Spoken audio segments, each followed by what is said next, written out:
Good evening everybody, Martin Millett here, hope you're going well. Today I'm going to be talking about this whole AI craze that's going on and why I think we really need to stick to our own scripts. Yes. So a few months ago I was hanging out with a friend of mine in a shop and he told me all about ChatGTP.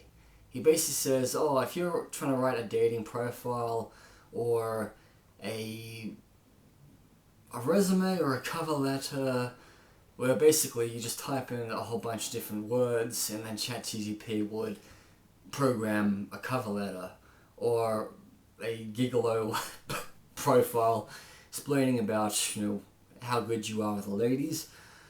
It just makes me think about how many times I've sat down with a cover letter, making it a nuclear weapon.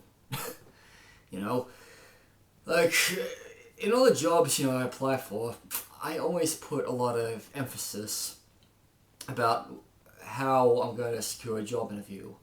I always say at the bottom of the letter, I thank you for reading my resume and cover letter. I would appreciate an interview so I can further show you my willingness towards the job. Because I'll be explaining my history of, doing 10 days in a row in a cafe in London, or having to do work 24 hours in 2 days, or how I've not had like a sick day off in years. That's like readiness to work because people don't want to hire lazy idiots. I just kind of think it's really cringy these days that somebody could, just type a whole bunch of random crap into ChatGTP, and then all of a sudden a story comes out, and then my friend was like, you better be careful if you're going to use this because, there could be plagiarism, this could be considered cheating and all. Which to me, it generally is.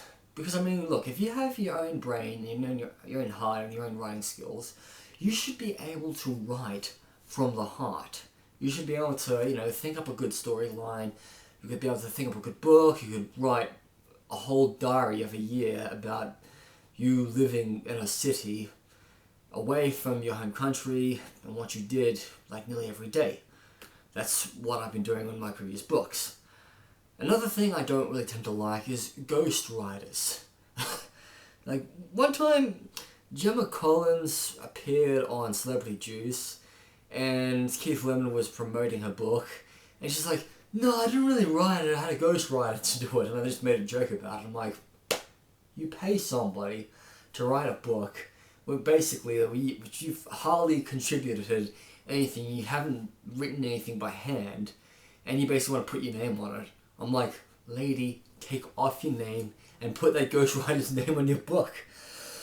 Because, I never ever had a ghostwriter in my life, never wanted to. I've written all my books off my top of my head about everything I've done while on holiday or while abroad or concerts I went to or gigs I attended. It all has to come from the brain. It also has to come from the heart because you can't get ChatGTP to write you a story about, oh, you ended up in Brussels by mistake and that you fell asleep outside the train station and a guy nearly robbed you, that you hit him with a tent. ChatGPT could never write something like that. Or how about crossing the land border between Guyana and Suriname and the passport control officer asking you how long it would take to go from Bethnal Green, your home city, to Surrey, and that basically in Guyana 32 kilometers can take 2 hours and it's not that long. Because it's experiences that you've had in your life that ChatGTP can't picture it out. I also really cringe at, having ChatGTP to, put Mr. Bean singing with a microphone on a Moshpit.